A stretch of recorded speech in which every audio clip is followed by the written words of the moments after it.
let's pass it over to David Minster here, and hopefully he'll entertain us and enlighten us and educate us with what's happening at the ARRL. Take it away. Thank you very much, and thanks for having me. It's exciting to be able to visit with so many organizations.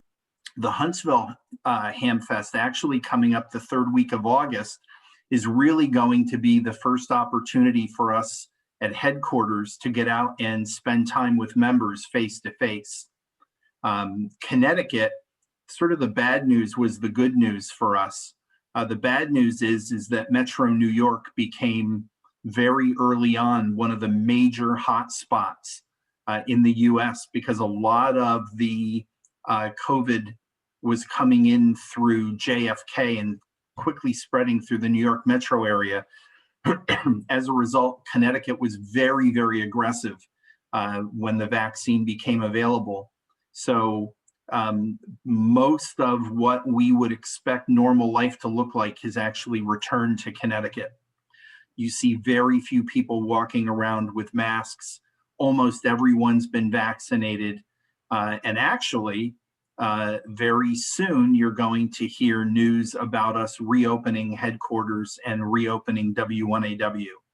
Oh, we've been very, very busy at headquarters ahead of welcoming back our we call them the first among peers, and that would be our board members. And we're very happy to be welcoming them back to Newington. The conditions inside the company with employees, it isn't completely there yet. We still have some people unvaccinated and some other people that are very nervous about this Delta variant that's going around. But for the most part, we'll be able to schedule meetings with some of the board members at headquarters. I have a big IARU meeting on the Wednesday of the board meeting. We've gone into W1AW and really, you know, I want to use the expression cleaned up, but we've really tried to make W1AW look like what a first-time visitor to W1AW would expect to find, which is essentially an absolutely beautiful station with some of the most wonderful radios in the hobby, great towers, great antennas, and of course the all of the bulletin stations and the console that's there. There's a bit of history there that we retain with regards to the actual building having been built back in the 1930s, and some of the original Maxim artifacts that we still have there at W1AW for visitors to enjoy. So we're really excited about that.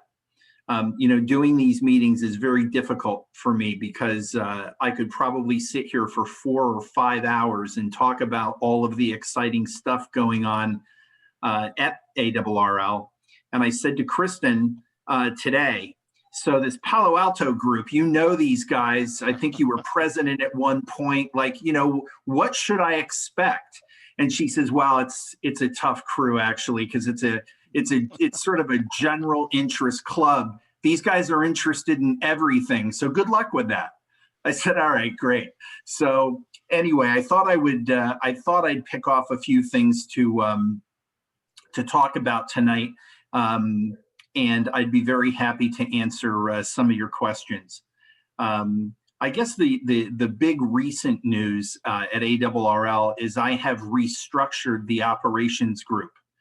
We had 2 retirements in June, which was Norm Fasaro and Dan Henderson.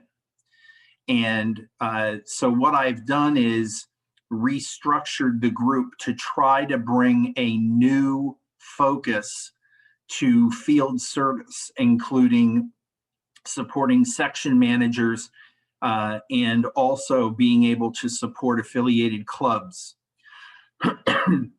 In the fullness of time, it's interesting, as an organization, you would think that probably 25, 30 years ago, as great as the organization was at running field service, just the change of a few people over that time period caused the attention to section managers and the interest in developing clubs really waned and then basically went away.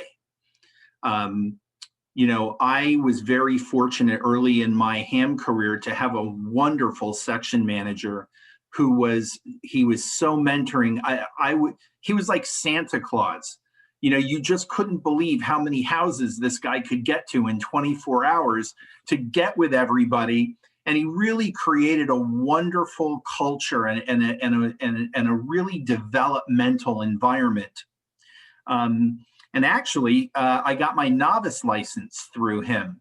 So he and a person that became one of my best friends in life were the two proctors of a class at the local library, and I wound up taking my test. You know, but I developed such respect for the role of section manager through that. And I also had the opportunity to be president of our high school amateur radio club. And I was inspired to do that on the strength of having visited a local club, the Fairlawn Amateur Radio Club, which I'm happy to report today is a very large, thriving organization. And, you know, early on, it just taught me the importance and the strength of having great clubs, both personally and for the hobby. So I'm very excited that we have a new director of operations. He's someone who's sort of come in and out of my life over the years. I've known him from contesting, you know, principally. But in any event, we have Bob Nauman, W50V. He's an industry guru. He's worked at places like DX Engineering and Array Solutions, and he's sat on the CQ Worldwide Contest Committee and so forth. And then we've also brought in the Connecticut SEC, Mike Walters, who's now running the field service organization. And with Mike and his experience, you know, when I interviewed him, the most powerful thing he said to me, which set him off away from the rest of the crowd, is he said, you cannot manage volunteers. You have to lead them. And it really struck me. It was such a clear thought. And I said, you know, build on that a little bit. And he said, well, leading is not enough. You have to be able to give them a vision and inspire them. And as soon as I heard that, what went through my mind is, here is a guy that absolutely knows what he's talking about. And from then on, we had a couple of great interviews with regard to his experience and what he's done in terms of running clubs. He's been president of a couple of clubs, I think, but one club in particular. And he's also served as the SEC for Connecticut. So we're very excited to be at least configured now to be able to support the field better. And now we're undertaking the hard work of building out the infrastructure that our section managers need and our club leadership needs. And so we're sort of kicking it off with a project. And I had many section managers volunteer, which made me very happy. But one of the things that I noticed about the town that I used to live in New Jersey, Wayne, New Jersey, is that if you look online, it shows that Wayne has about 174 licensed hams. What I would say to you is no way, right? There's no way that's true. I knew of 3 other active hams by their call sign that lived in the same town as me. Who in the world are all of these people? So what I said to these guys is, okay, so I can think of 4, fine. Say I'm 100% wrong. It's actually 8. No, and do it again. It's really 16. I still am not even up to 10% of the licensed hams that live in my town. I have no idea who they are. I've driven by some of their houses in the past. There's no evidence of an antenna anywhere. So who are these people? So I told the story to the section managers. I had 3 Zoom calls where I tried to split it up a bit so that the group size wasn't daunting. But what I said was that, you know, we need to get out and figure out who these people are. Now I know from emails that I've received, and I'm certain that none of them are from your area, especially having gone to your website to see that I think it's the very first button at the upper left-hand corner of the page is a welcome new hams button. But I've gotten many emails from people that have come into the hobby and basically said, nobody invited me to the club meeting. I went to the club meeting and sat in the back of the room. Nobody talked to me. You know, I tried to engage with these guys. I got on the repeater. They chased me off the repeater, you know, whatever it was. But I want to get those stories from all these people. I want to find out why they invested the time. They earned their amateur radio license, and they're not active. And the best way to do that is with each of the section managers for them to identify a town or a couple towns next to each other to target about 100, 150 licensed hams. And I said to them, here's the deal. I will mail these folks to see if they'll respond. If they don't respond, I'll email them to see if they respond. If they don't respond, it just so happens that I'm married to a gorgeous real estate agent who's very successful. And she's very successful because she knocks on people's doors, introduces herself, and builds a relationship with them right off the bat. So if I can't get them through mail and I can't get them through email, the section manager with the club or clubs in the area can divvy up the list and go knock on doors and go introduce themselves.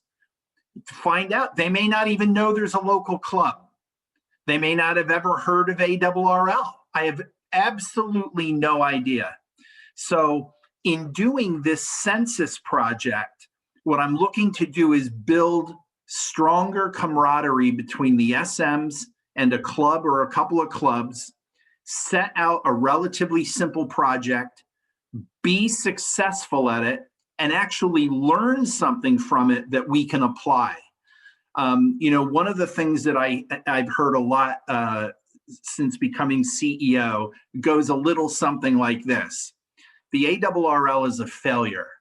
It's a failure because there's 780,000 licensed hams in this country, and there's only 160,000 members. Do you know what percent that is? That's a failing grade. Well, here's a little insight that might not surprise you. With a 10-year license and a 2-year grace period, does anyone want to guess what percentage of those folks are silent keys? It's not 0. So I know that there's a lot of issues with the numbers. Well, I'll give you a perfect example. The very first page of my monthly FCC data report has licensees by birth year. There's one person in the FCC ULS database right now who has a birth date in 1901. Let me tell you something, okay? No chance. I told these guys at work because they said, oh, wow, he's old. I said, no, he doesn't exist. If he did, he'd be on David Muir on ABC News every week. You know, like, come on, 120 years old, right? So we have a lot of information and understanding gaps to close about what the census means to our community so that we can serve our community better. The one thing that's absolutely true is that the people that are in amateur radio today that are passionate about the hobby and are active in the hobby are ARRL members. And then it goes up from there. Then you can find out really how passionate they are because they're life members. You know, we had an executive committee meeting last week, and at the executive committee meetings, we don't vote in life members, but we basically acknowledge them and applaud them.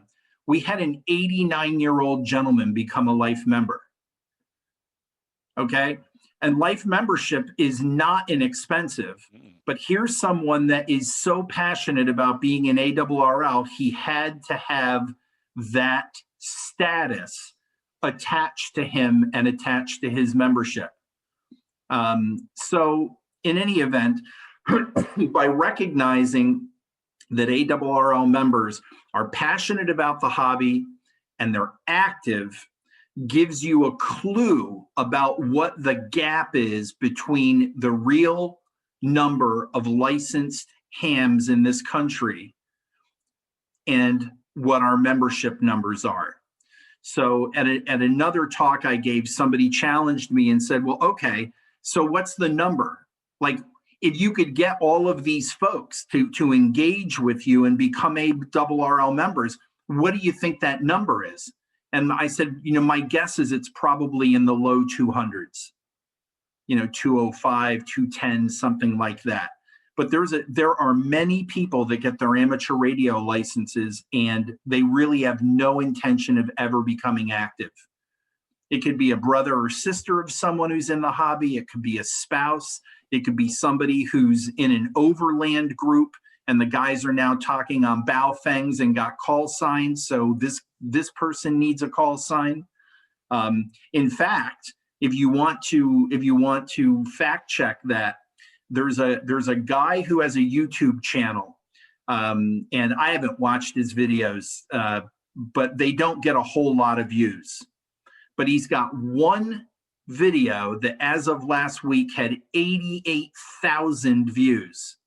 And that video was, here's my shortcut to getting my ham radio license in 24 hours. So there are people going into YouTube trying to figure out how to get their technician license in 24 hours. And this guy had 88,000 views, and his channel has nothing to do with amateur radio. So as I said, we have an awful lot of work to do with regards to understanding the census of the hobby, what it takes to get people active, because I go in with the assumption that people are passionate. And just as a footnote to that, one of the questions I was asked when I interviewed to be CEO out in Denver was, what is the biggest threat to amateur radio? And my answer instantly was apathy. If you give me someone who's passionate about amateur radio and they're happy, I can work with them. If you give me someone who's passionate and is really teed off at ARRL, I can work with them. But if you show me someone who doesn't care at all, doesn't care for the hobby, doesn't care for ARRL, doesn't care for the other hams on frequency, I don't know how you work with someone like that. I don't even know where you start. If they don't care, they don't care. So in any event, that's sort of some of the stuff that's going on with field service, rebuilding our relationship with our section managers, trying to get some clubs engaged.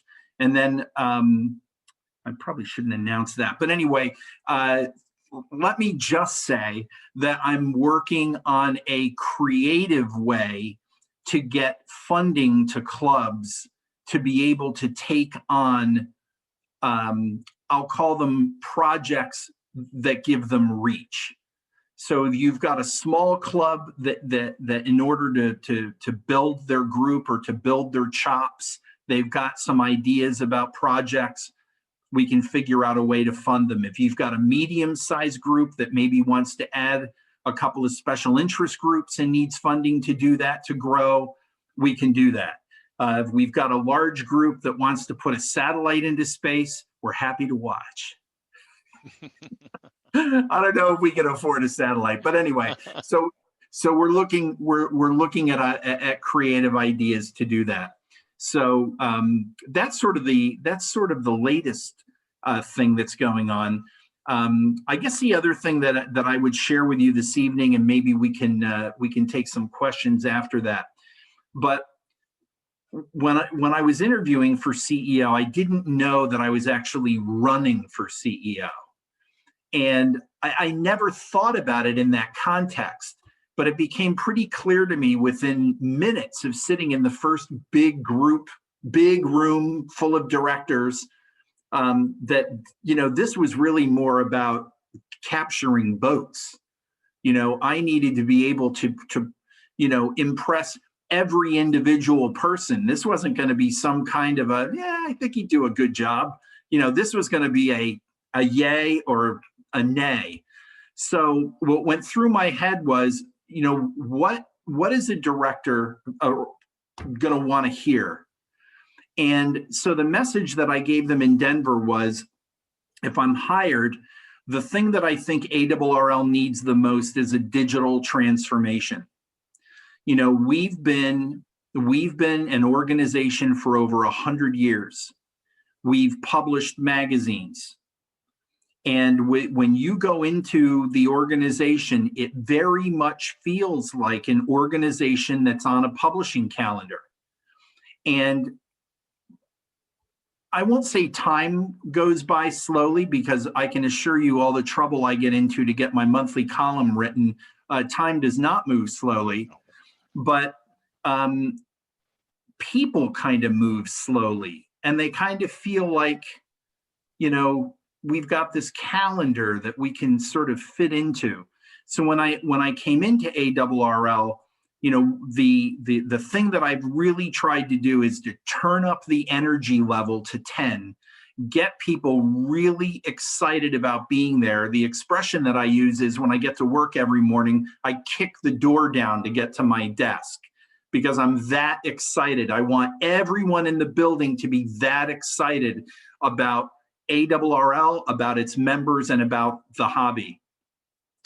And as a part of that, getting people to change their paradigm to move towards what a digital ARRL might look like is difficult. So I think that once we've architected what the future needs to look like in terms of a new website, in terms of the way that we deliver content, and I'll talk about that in a second, to our magazines, even our books. I can tell you, I'd been in headquarters, I think, for 2 weeks, and I was in a meeting, and they said, "We want your permission to go to reprint this book." And the book was my first HF station, and I opened it up, and the book was nearly a decade old. So all of the beautiful radios in there, first of all, they're not for sale new anymore. And the book felt really dated. And, the comment was, well, it's a bestseller. Well, okay, it's a bestseller because people are buying the cover. They're not buying the content. They see the cover and go, that's exactly what I need. So that was a book that I scrutinized. And then I'm also a little bit of a satellite fanatic and have been since the Russian satellites, RS 10, 11, and then 12 and 13 back in the 80s. So it turns out that we had published a brand new book called Satellite for Beginners. And I was like, there is just no way, no possible way that we could be proud of this book. We need to go and check to see whether or not people got on the air with this or not. And, there were people that did, but a lot didn't. So, we were a little disappointed in that. So now any book that goes for printing or reprinting doesn't go to press until I've gone through the book. So, you know, that process is important to make sure that the content is up to date, and that, you know, we can be proud of not just selling a cover, but selling the content in the book. In any event, and then with the digital content, we've really been reaching out to the YouTube community to build relationships.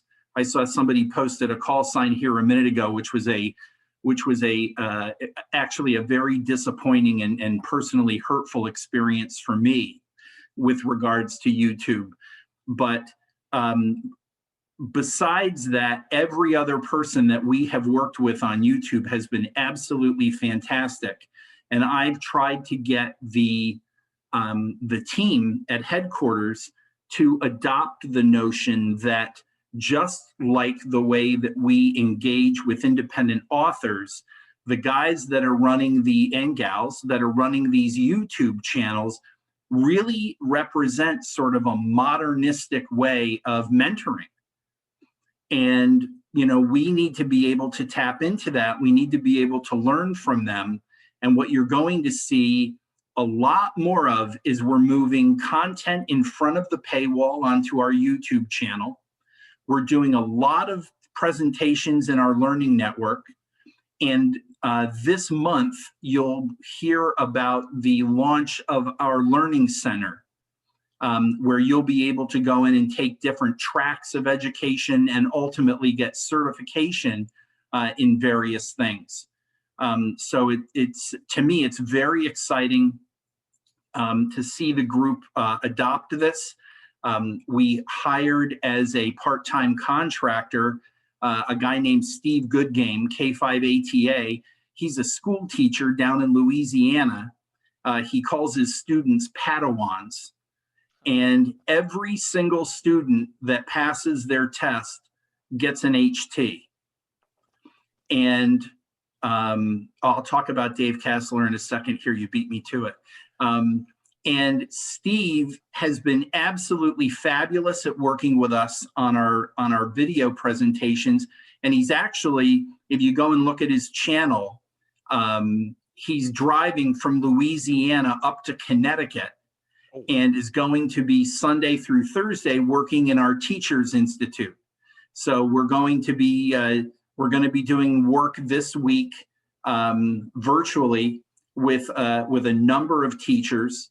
One of the people that's going to be attending is actually a blind ham who is a teacher who's absolutely passionate, wants to know how to help.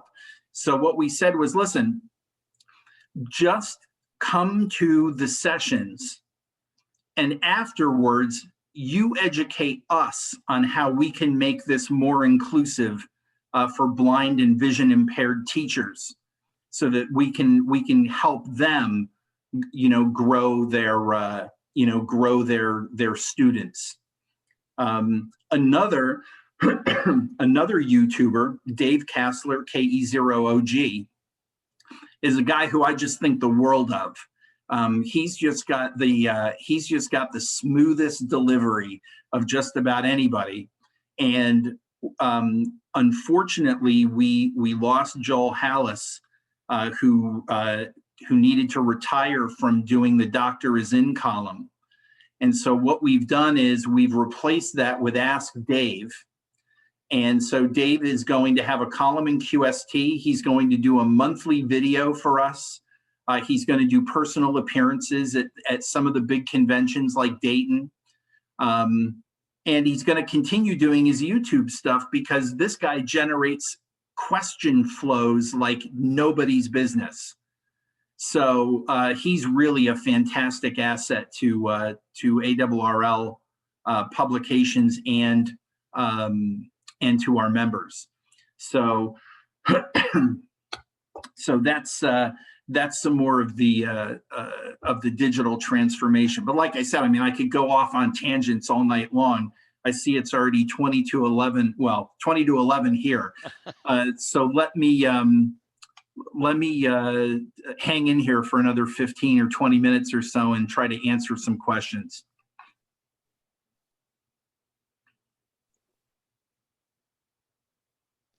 Nothing, guys? It looks like we got a lot of hand raising out there, Jim. I don't know if you want to grab those or. I think the hand raising was something else. Okay, John, you have a question? Yeah, you're talking to me, I think. I am, yes. Okay, great. Yeah, I was curious, David, what's your view of the digital traffic network and its relationship with the national traffic system? You know, that's a really politically charged thing that I have not gotten involved in at all. So I don't know that I can really speak to it.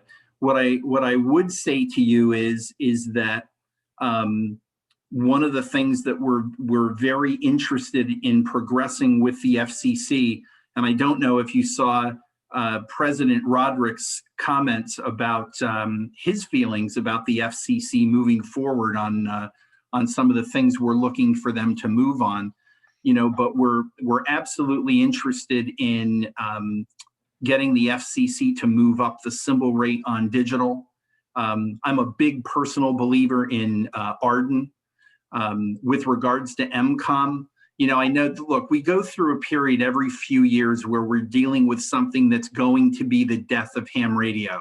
And if I was a collector, I would collect all the t-shirts, right? There's the one that says the internet is the death of ham radio. You know, the current one is FT8 is the death of ham radio.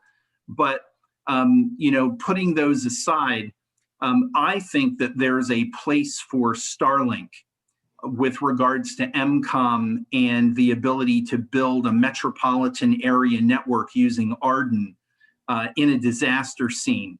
And sort of my go-to place when I talk about this is what happened on Abaco Island in the Bahamas.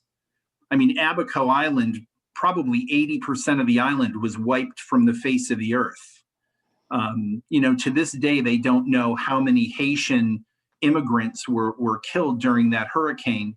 And someone who I just think the world of, WX4 Tango Victor, you know, he went to Abaco and wound up getting very, very sick, I think with, I have Lyme disease stuck in my head. It's not that one. It's the one and it's not Zika.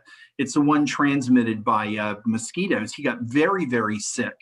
But, you know, he was an early guy on the island, an MCOM guy. And when you think about it and you say, if you want to be able to communicate across an island, no, not malaria either, but that was a good guess.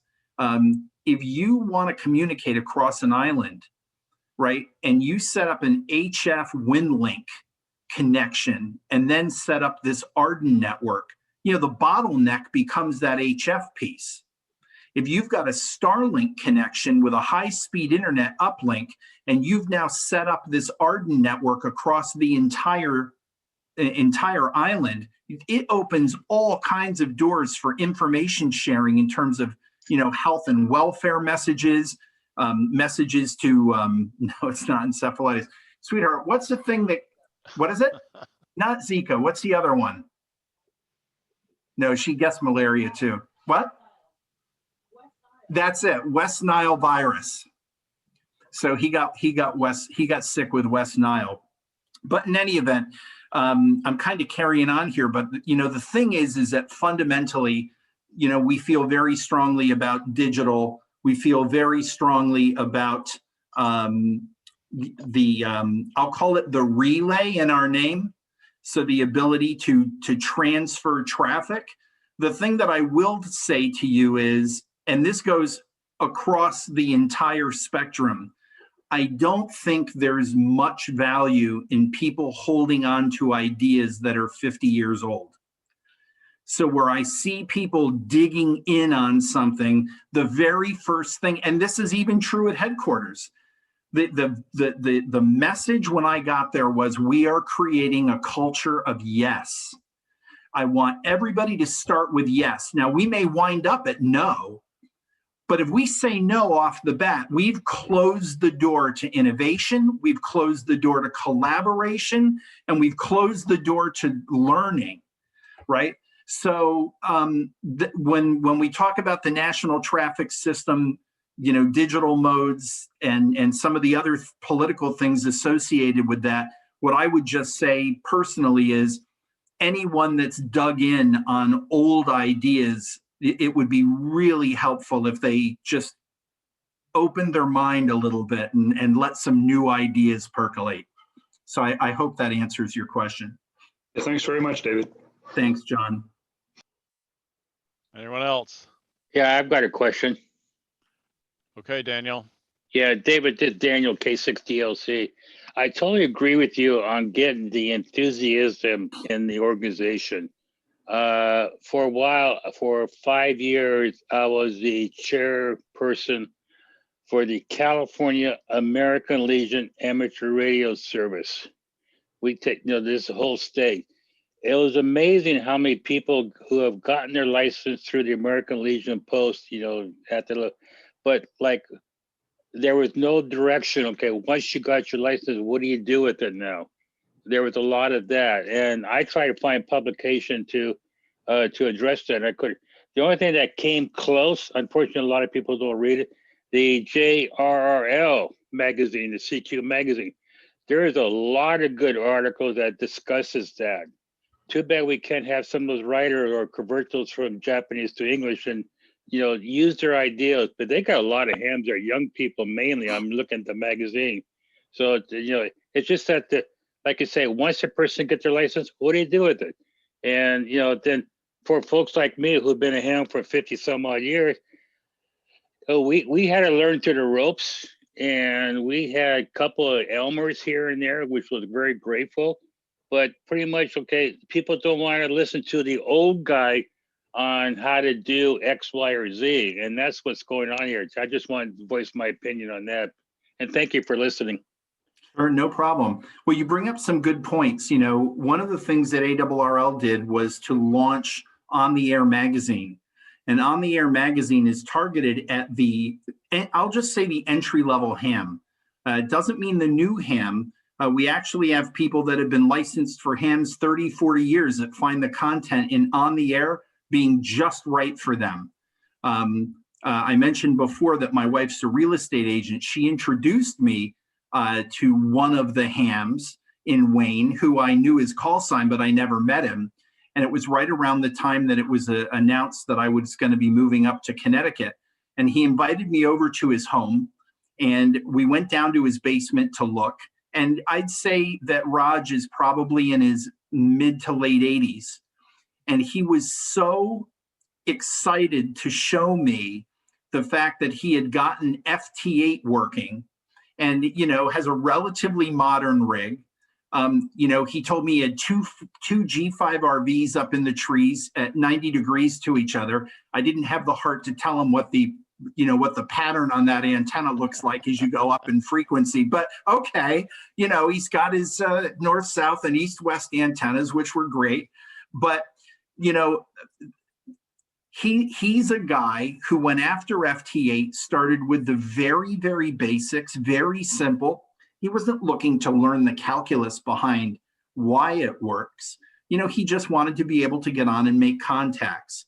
Now, when I was a young ham, my dad bought me two things that were, well, actually three things that were fundamental to my development. The first thing was he bought me the 1976 ARRL handbook for Christmas. And I am telling you, I took that thing, 90% of it was well over my head, but I didn't care. I read every page. I looked at every project, everything that was in there. The second thing he did after he saw how much I loved that was he got me a membership to ARRL. And then the third thing, after I said to him, a lot of this stuff's way over my head, he got me a subscription to Ham Radio Horizons. It was a short-lived magazine. It was maybe 4 years in publication, 5 years.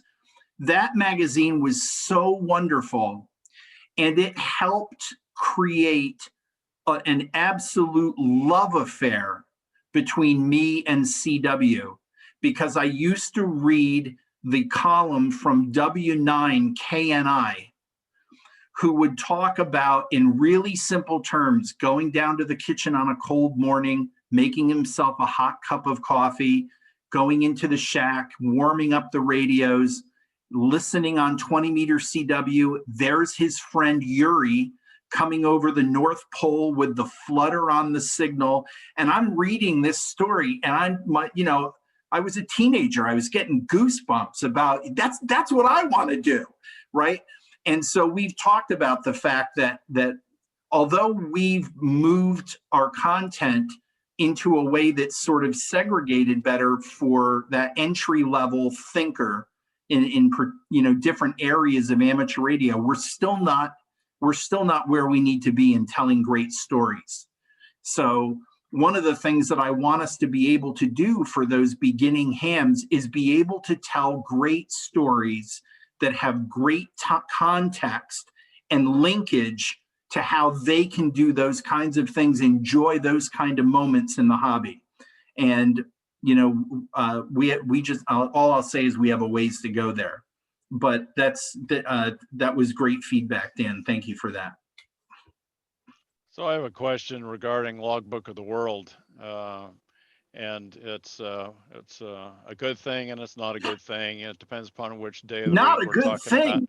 Well, It's a great thing. it's a great thing. Yeah, most of the time, one of my and maybe it's me frustrations though is that we've got Logbook of the World and we've got Club Log and we've got this log and that log and if you want to try to maximize your gaining of your contacts, you got to pepper the world with your log.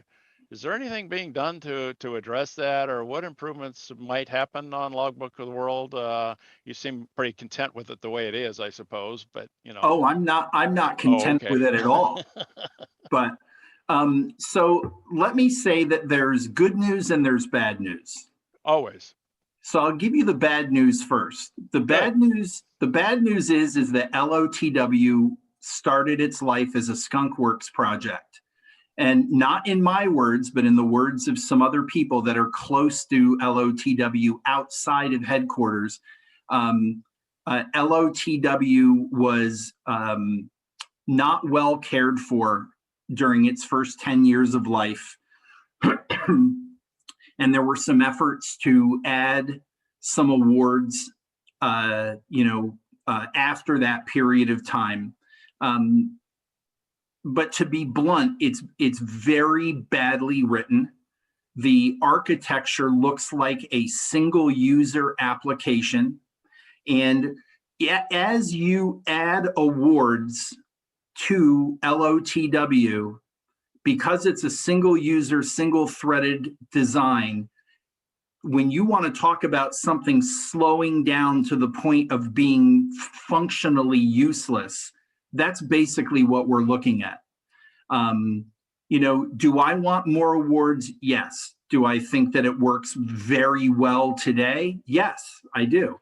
I'm a big LOTW user. I've been, in fact, if you go to my QRZ page, you tell me whether you think I'm an LOTW fan or not. So I will challenge you to look that up. But that's really the bad news. It's old, very old software, very old technology. We've upgraded servers, we upgraded the underlying database. So we believe that the infrastructure is sound, but the application's old and it's tired. And much to the chagrin of one of my biggest critics, who I absolutely overjoy in seeing him post the same messages over and over and over again, I guess hoping that one day things will change for him. There's really nothing that we can do with LOTW in its current form. I will tell you they're really, really close to having worked all continents ready to roll out. But it's, other than like the Rag Chewers Club, I think it's the simplest award you could apply for. So I don't know what the popularity of that would be. Now, the good news is I know somebody who used to be at the Palo Alto Amateur Radio Association, who's she's in charge of a group called Project X. She named it. And again, much to the chagrin of some of our other directors, they're not crazy about the fact that we use project names, but she picked Project X and it's stuck. But we've come to the conclusion that in order for LOTW to become what we want it to become, it really needs to be re-architected into a 3-tier architecture.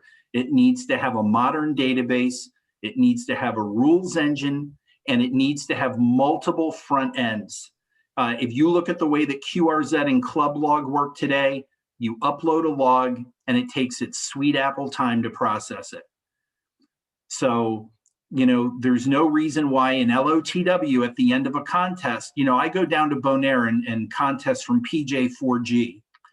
At the end of a contest, we upload somewhere between 10 and 14,000 contacts. Do you think that we care whether we worked a new country or a new state during the contest? No.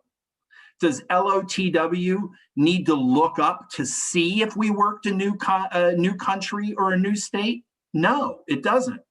But that's not how it's architected.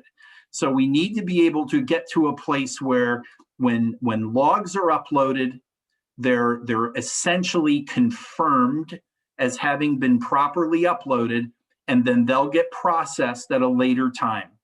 Now you can go into another interface and request that it be uploaded, processed now. But if you want to do that, and there's 1,000 other people at the end of the contest that want to do it, well, then you're going to have to wait. If you want to come back, next week, next month, or next Neverwary to check to see whether or not you worked a new country or a new state, you can have it processed then. Or the software can look at the load on that computer and say, wow, this thing's not doing anything. Let me process some of the logs that are here. But none of that intelligence exists. So I will tell you that the owner and author of Club Log has been at headquarters and has spoken to us, not recently, but we have if we don't have a good relationship, I'm prepared to repair that.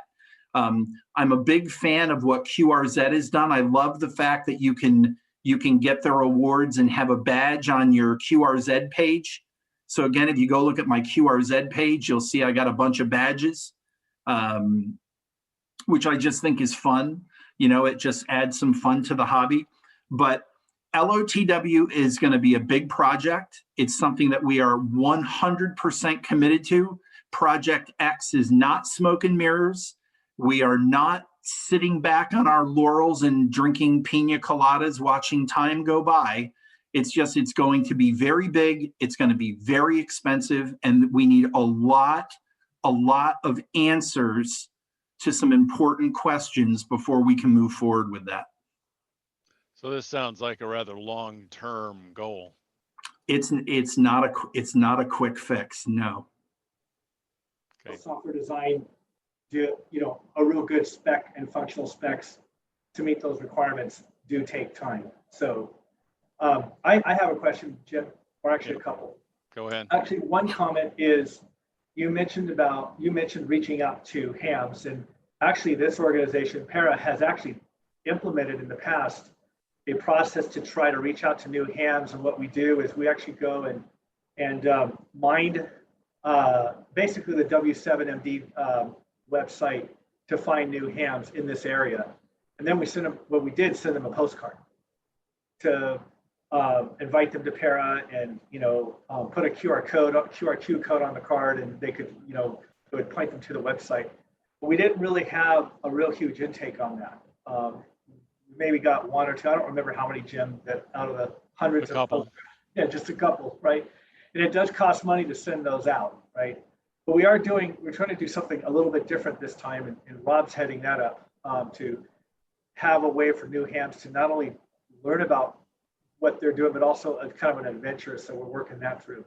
So we are trying to do some work in that area.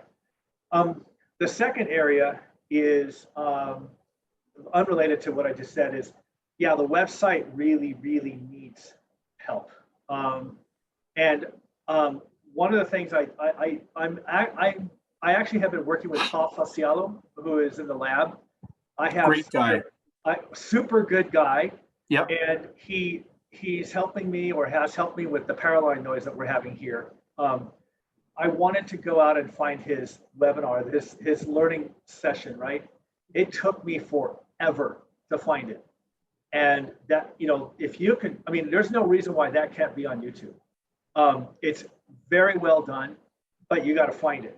And even if you can Google it, but then you got to like re-register to get to it. Okay, why does somebody have to re-register that? You know, re-register to get to a video that I think would actually really serve a good broad purpose. And he explains it well. He's very practical. And, you know, so, and then finally, one other item, and I know this is going to sound like a nit, but the ARRL sends out emails. They send out propagation emails, great. They send out other newsletters and stuff. But what's annoying is every day or I keep getting these emails, $5 off, $5 off, $5 off. I don't know. I mean, to me, it's like, that's just too much noise. I'd rather see more things go out. I'd rather see emails that are of value to hams. You know, it's $5 off a cup, you know, or off of a t-shirt or whatever. I mean, maybe anyway, you might, I hope I'm making sense, but that's kind of an annoying thing that I would like to see change. But I do value, like, you know, some of the other stuff that you all send out. So, so those are sort of my comments, my feedback. And also, I'd really appreciate it if you all at the board would actually accelerate cycle 25 if you could. Well, I've done it. Listen, I'm the guy that turned cycle 25 into a brand. Oh, you cool. know? Okay. That's one of your emails. Yeah. You know, we've been trying to get everybody, you know, to experiment and get on the air and don't tune up and down 10 meters and assume it's dead. Come on, man. Exactly. Yeah. But anyway, those are my you know, some, you know, we're talking to you, and I hope you know, some of these things make sense. So they absolutely do. What I will tell you, Daryl, which I think you'll appreciate, we also get feedback from people that say that we don't offer enough opportunities to save money in the store. And you can't believe how important a $5 off is to certain people. It's okay. It's crazy. No, but your feedback is well taken. I don't look at every single thing that comes out of marketing. But if the feedback is there's too much of that, then maybe they've over adjusted and gone too far. That's easy to correct. Yeah. What I will tell you, which I find absolutely fascinating, is I wanted to be able to offer a kit, because when I was in high school, it wasn't offered as a kit, but Doug DeMaw was like a hero of mine when I was growing up. And he did the Tuna Tin 2. And I made sure that every single guy in our club built a Tuna Tin 2. And so, you know, building a Tuna Tin 2 today, you know, maybe not, but maybe there's something that we could do that would be really cool. And so what I decided was that with all of the interest in cycle 25 and field day coming up and summer coming with POTA and SOTA, let's do an antenna kit. So we did an end-fed half-wave antenna kit. We partnered with a guy in the Netherlands who builds absolutely gorgeous antenna kits. You cannot believe how many of these kits we've sold. Oh, good. That's cool. It is so exciting to think that all of these folks are buying these, building them, and putting them on the air. You know, it gives me a real rush to. They tell me that it's the fastest selling kit we've ever sold, and they think it's the biggest kit we've ever sold, and we've only had 3 waves of kits, so it's pretty exciting. I mean, that kind of email would be perfect. It's like, oh, cool, they're selling kits. You know, that would be great. You know.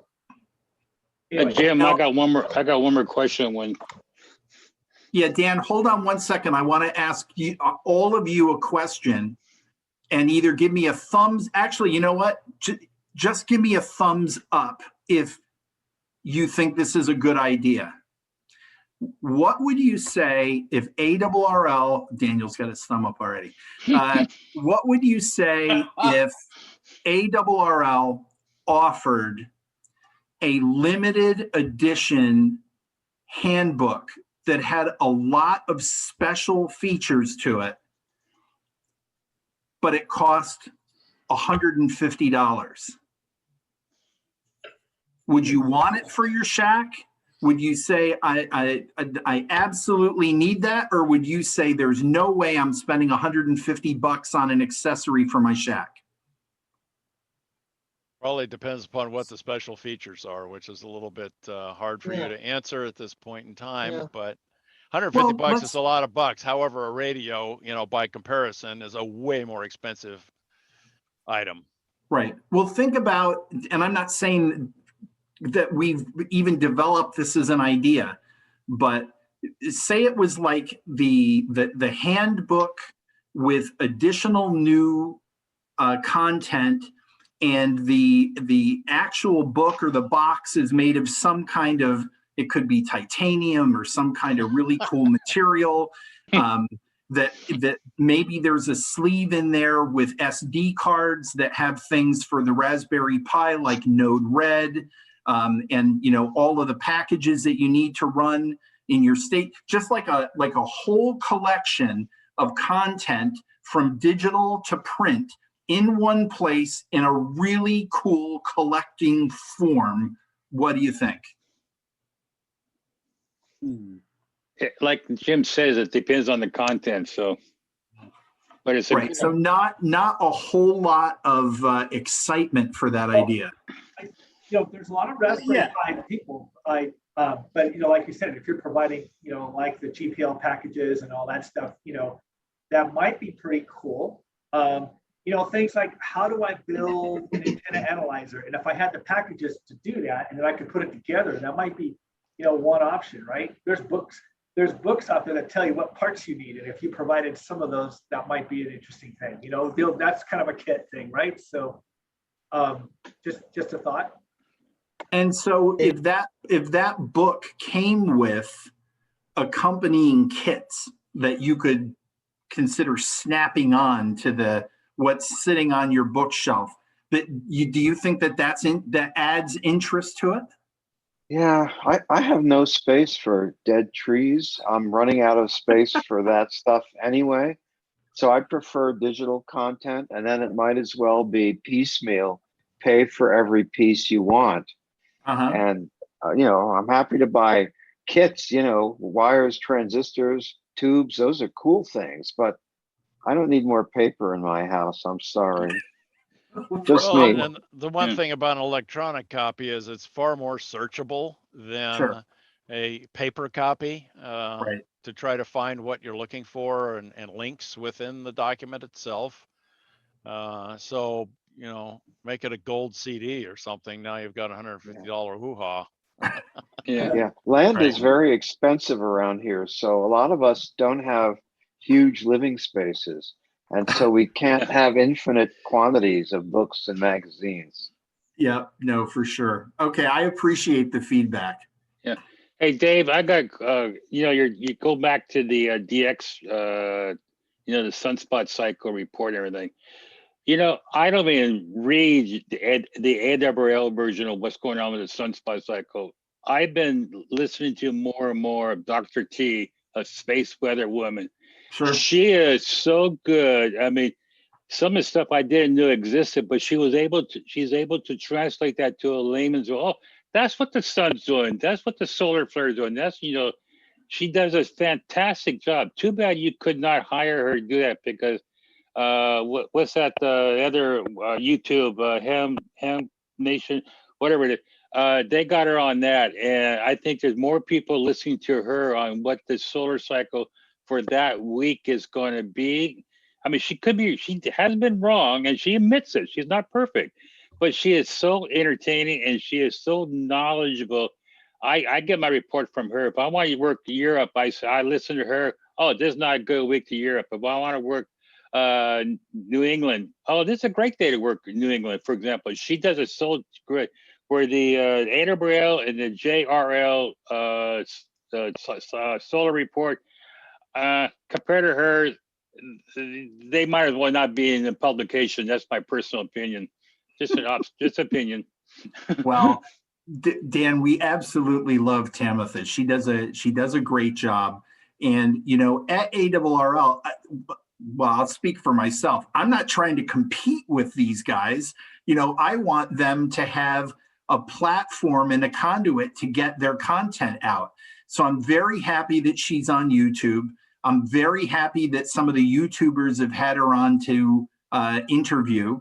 I'm very happy that she's got an agreement with Ham Nation where they pull her weekly space weather report and embed it in their, in their show. It's the difference, though. The way that we look at content is you have information, education, and entertainment. And somewhere within that Venn diagram, you want to target something. You know, a lot of the stuff that we do is really informational. So if you want to see what is happening from a solar perspective, we give you the information. No one can say that Tamitha is not entertaining. She's so passionate. She's so excited about what she does. You know, her latest space weather, she talked about the fact that we're now seeing M and the first X level flare. And, you know, she's got this stuff going on in the background, and, you know, she starts flashing her hands at the screen going, bow, bow, bow. You know, she's just so enthusiastic about what she does. We love what she does. We have partnered with her on content. We'll partner with her again in the future. We're not looking to acquire her YouTube channel or get her away from Ham Nation. You know, we love the fact that she's out there, and what she does is a great service to the hobby and to our members. So, but yeah, I'm glad that you brought up Tamitha. She's fabulous. All right, I've got time for one more, and then I got to go to bed because I got to work on my board reports all weekend. So Dave, I've got a couple questions for you. This Randy, KTR. You know, one of the big drivers of kids these days is the STEM program, and kind of funneling or conduit, you know, the league being a resource for equipment and Elmers and feeding into that program gets kids early. The Navy Sea cadets. I mean, these are young people looking for something that is going to look good on their resume when they approach a college. And so there's a real kind of a market there for our next generation, you know, hams. Do you want me to respond to that? Yeah, go ahead, if you would. So basically we're a little bit beyond that. We've really focused our efforts at the collegiate level to learn what gets them jazzed up coming into college. We've got a very strong collegiate network. It's fascinating learning to see the way that college students interact with each other, and they really have very, very little time in their lives, if you'll excuse the expression, for BS.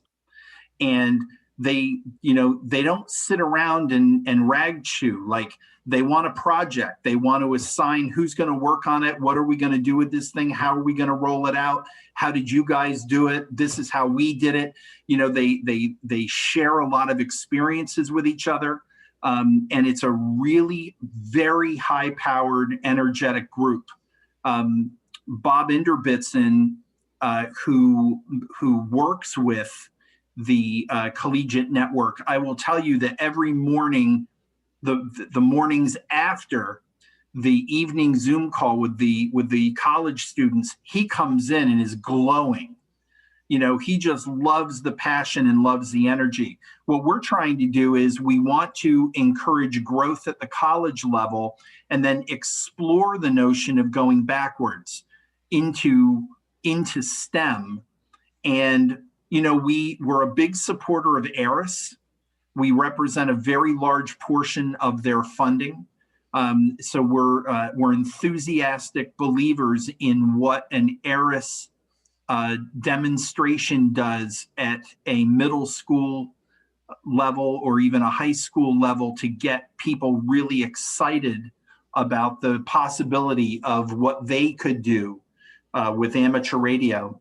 But there's a very interesting guy, Brooke Allen, N2BA, who said in an interview, a QSO Today interview, said the thing that amateur radio is lost today was that back in the day, you know, pick your decade, right? Your 80s, your 70s, your 60s, is that, you know, people used to dream and dreamt about being heroes. And those heroic dreams, for many people, often featured a radio. And maybe it was someone who dreamt of delivering a message from a soldier in Vietnam to their parents at home. Maybe it was somebody who came on an accident site and pulled out their HT or got into the local repeater and saved the day. But it's not the kind of things that kids dream about today.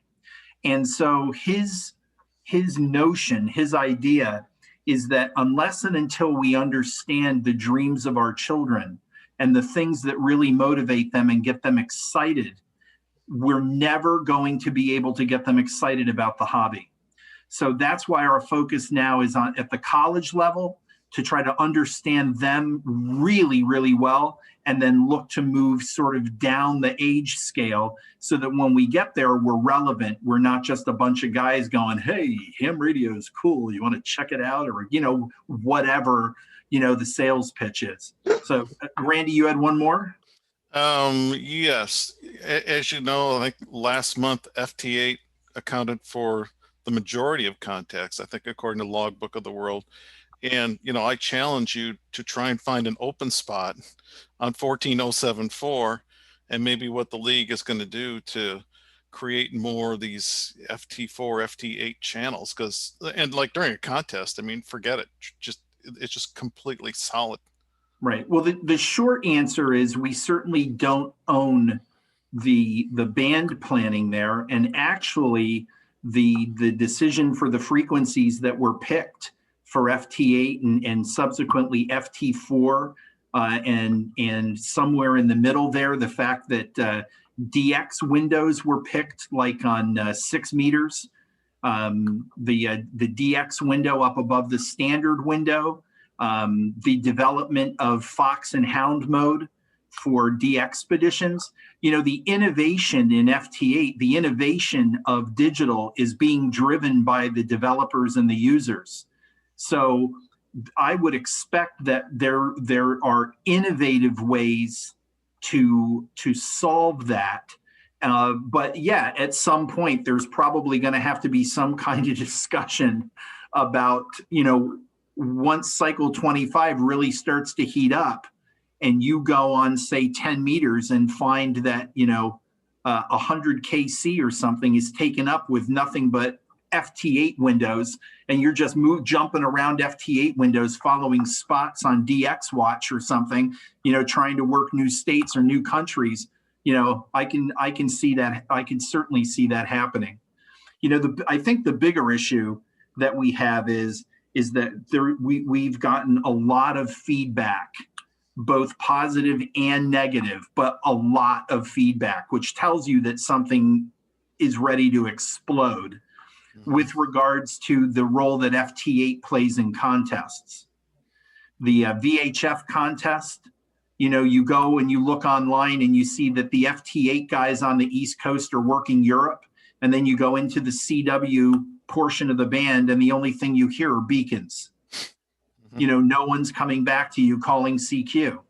You know, there are people that don't use FT8 that use CW and sideband that are absolutely livid that the VHF contest has been, in their view, destroyed by the proliferation of FT8. And they don't care that smaller stations are working grids they never had the chance to work before. They don't care. It's a contest. You move that digital someplace else. You know, RIDI contests. You know, is a RIDI contest a RIDI contest, or is it a digital contest? And if you're on RIDI, are you going to worry about working FT8? You know, are there ways to, from a point perspective, punish people that are on FT8 so they can have as much fun as they want, but they can never win. You know, there's all kinds of feedback surrounding that. And to me, that's really where the action is going to be, as opposed to the band plan, because I suspect that through innovation and just through the need being the mother of invention, those things are going to get figured out. But we'll see. We'll see how cycle 25 progresses. Yeah, if sideband's 1 point and FT8's 2 points, CW's got to be worth 3 points. I mean, if you want to keep CW going. Well, there are people that are saying CW would be worth 50 points, sideband would be worth 25, and FT8 would be worth 1. Okay, thank you, David. Really appreciate your staying awake. Let's all give David a big round of applause. Thank you, David.